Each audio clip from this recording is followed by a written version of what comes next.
সাথী, তুমি কেমন আছো? আলহামদুলিল্লাহ ভালো। আচ্ছা, এখন তো বিকেল বেলা, তাই না? হ্যাঁ, তো তুমি তোমার প্যারেন্টস মুরগিকে এখন কি কি পরিচর্যা করলা, একটু দর্শকদের উদ্দেশ্যে বলো। আমি এখন আমার প্যারেন্টস মুরগিকে খাবার দিলাম। মানে রাত্রের খাবারটা ওইটা বিকালবেলা দিতে হয়, আছরের পরে ওই খাবারটা দিলাম। তুমি লেয়ার তোমার লেয়ার অন। তুমি তোমার ফার্মে তোমার মুরগিরে সারাদিনে কয়বার খাবার দিয়ে থাকো? আমি আমার ফার্মে মুরগিকে দুবার খাবার দিয়ে থাকি, সকালে আর বিকালে, আর দুপুরের সবজি।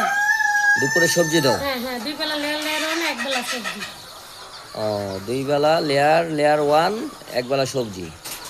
তো তুমি তোমার ফার্মে কি কি ভ্যাকসিন করে থাকো? আমি আমার ফার্মে 0 বয়স থেকে ছোটোবেলা।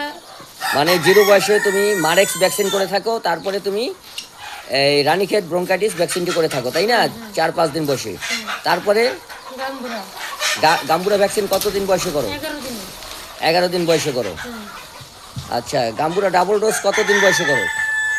এরপরে 11 দিনে করার পরে আবার 21 দিনে। 21 দিনে কোনটা করো? 21 দিনে রানী কাজ। ও, রানীক্ষেত করে 21 দিন।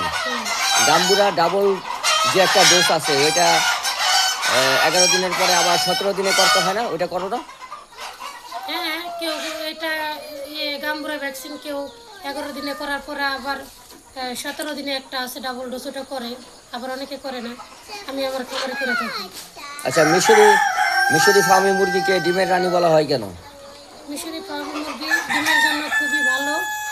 এই মুরগি প্রচুর পরিমাণ ডিম দেয়, এই জন্য এই মুরগিকে ডিমের রানী বলা হয়। আচ্ছা, ধন্যবাদ তোমাকে।